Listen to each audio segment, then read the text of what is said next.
Example, where you're sitting there feeling screwed over by these big banks and what they can do, what can you do?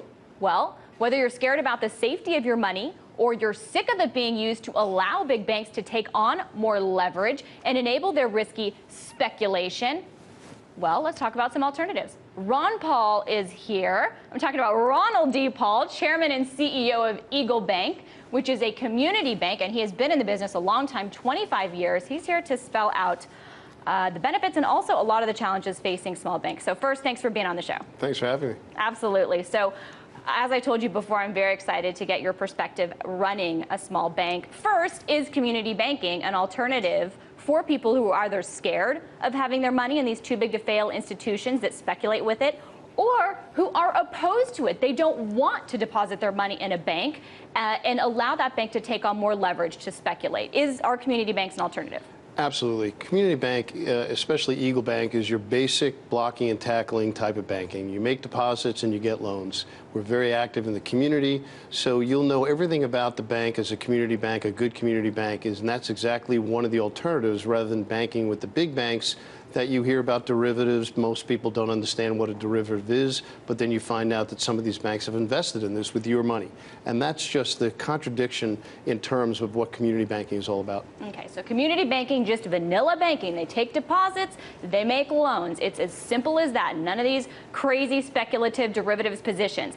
But look at how the industry has changed. I want to bring this up for our viewers to see. The community banking market share has really changed since you've been in the business, Absolutely. Mr. Paul. I mean, look at this, since 1995. So the giant banks had just 7% of the share of U.S. deposits in 95. Look at 2010. They have 44%, almost half. And during that time, the share that community banks had went from 28% to, about half of that. So what factors do you attribute this to macroeconomically, looking at the picture? Is it monetary policy issues? Is it regulatory issues?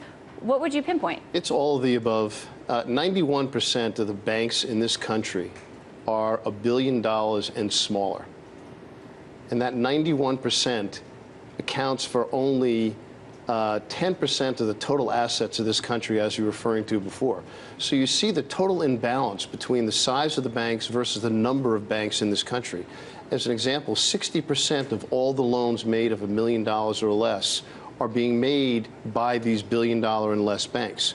So the disconnect that we have here is, as you point out in the graph, is that the number of banks have reduced from 14,000 down to 7,200 in 20 years. Wow. So the statistics are just extraordinary to see how big banks are getting bigger and the number of smaller banks are getting smaller, despite the fact that our economy desperately needs these smaller banks to continue to make the loans. Well, let's talk about the impacts that monetary policy is just one example have had on these smaller banks.